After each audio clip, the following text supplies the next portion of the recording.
Yo, have you ever asked yourself if some of the menswear rules that you are following are still relevant? So in this video, I'm going to tell you about 4 rules that you should always follow and 4 that you can forget about. Intro! You should come rolling my Yeah, this is an interesting topic, man, because imagine following a rule that's been extinct for like 20 years, you know what I mean? So let's start with the rules that you should still be following. Number 1, your tie and pocket square shouldn't be cut from the same fabric. This one is as elementary as it gets. Nothing screams I'm a rookie more than having your tie and pocket square come in as a set. Now, I do understand there are stores that you walk into them and they already have them that way, but it doesn't necessarily mean that you have to buy them. I saw a post somewhere where somebody says you can still buy them and just don't wear them together. I couldn't disagree more. Number 1, if you see them like that, that means it's a bad quality tie. That I can guarantee you, because nobody who's making real quality neckwear is going to be boxing it together with a pocket square that's made from the same fabric. Number 2, your pocket square should not resemble a tie. So, ties are like stripes, patterns that repeat themselves. Pocket square shouldn't look like that. I mean, they can have patterns that repeat themselves, but it's more like illustrations, like trees, animals, and those types of things. Because those pocket squares are going to end up being a bunch of different colors, which is going to be easy to pair them with your ties. And they definitely shouldn't have stripes on them. That's a shirt. That's not a pocket square, So a pocket square shouldn't resemble a tie or a shirt. A pocket square should resemble a pocket square. So that's a rule that you should always follow. Even though I say it's a rookie mistake, I do see a lot of old folks doing that look, man. It's kind of unfortunate, but at the same time, they're also wearing zoot suits with like 6 or 7 buttons. So at that point, there's really nothing that I can say. They're far gone. They're not going to listen to me. They probably feel like, yeah, I'm not going to start over. So it is what it is. But yeah, I don't care how many OGs you see in your church doing that. That's never a good look. The second menswear rule that you should never break is going tieless when wearing a suit. I really hate that look, man. I think a lot of guys feel like they're cool when they do that look. It's like the best of both worlds. But what you really look like is a kid. Doesn't look good. It looks like something is missing. If you're wearing a sport coat, you are dressed more casually. But if you're wearing a suit, you should always be wearing a tie. I saw a video on Instagram today of a guy who was proposing to his girlfriend, and he's wearing a double-breasted suit with a spread collar shirt with no tie. That doesn't really make any sense. Number 1, a double-breasted suit is even more formal than a single-breasted suit. Number 2, I'm a huge fan of the holy trinity of menswear, which is the lapels of the jacket, the tie, and the shirt collar. So the first thing that people notice when they see you, since they are right under your face. So when the tie is not there, it definitely looks like something is missing. Speaking of the holy trinity, I created a swipe file with 10 outfits that always work. We're talking about the suit, the tie, the shirt, and the pocket square. You can pick it up in the link below. And the third menswear rule that you should never break is to always dress for your body type. And I must say, man, I was horrible at this when I first started. I remember going to my old tailor and I was telling him how I wanted to look. And I would show him pictures of guys in pretty fitted suits. And he was telling me, he's like, yeah, but you're not built like that. And I'm like, yeah, but it doesn't matter if the tailor is good. He should still be able to make you look that way. And I couldn't be more wrong, you know what I mean? So you definitely live and you learn. There's a guy I'm friends with on Facebook who actually works in the menswear industry. And he just posted a picture this past weekend. He was a bigger guy, but I couldn't believe how slim his trousers were. They looked like they were made in 2 separate factories. Like the jacket was made in one country and the pants were made in another one. Like it was bad. So I scrolled in the comments. Every single comment was so positive, so many fire emojis. And I'm saying to myself, this is horrible. But if I say something, I'm a hater. So I just, let it be. But yeah, this rule will never go out of style. You should always dress for your body type. Even slimmer guys don't look right in slim trousers, let alone a guy that's big on top. It doesn't really make any sense, man. So yeah, man, always dress for your body type. There's no exceptions. By the way, if you need help in that department or anything related to menswear, I'm enrolling a small group of guys to study my program this August. The link is in the description. The fourth rule that you should always follow is not to wear multiple patterns at the same time that have similar scale. So mixing patterns is cool. It's not something that I do all the time. I don't feel like you have to mix patterns in order to know how to dress. But if you are going to be wearing different patterns, you got to make sure they're on the same scale. So for example, I'm wearing a really fine striped shirt right now.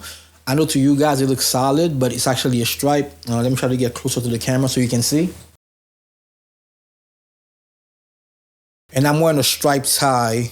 So there's absolutely no way that those two would clash, simply because the pattern on the shirt is so fine and the pattern on the tie is more on the wide side. My suit is a herringbone pattern. I don't really consider herringbone a pattern per se, but it is a pattern. You can see there are different shades of navy on my suit. It's not like a chalk stripe or a window pane or something like that. So it's very subtle pattern, but that works, you know. But what I've seen sometimes is guys wear like a pinstripe suit and they're wearing a shirt that's the same exact scale as the pinstripe. That just doesn't work, you know. I know you think you're stylish doing that, but no, that doesn't work. So that's a rule that you should always follow. It's cool to mix patterns, just make sure they don't clash.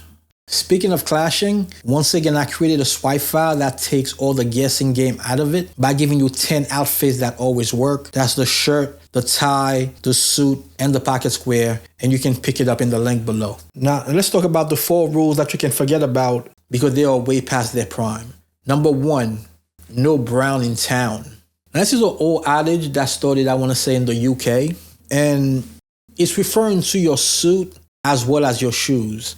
Now, I'm in agreement that brown suits are typically more casual. I think brown suits work, especially if it's like a textured fabric. So we're talking about flannel, definitely tweed, as well as, let's say, linen. So those fabrics are definitely going to be more casual.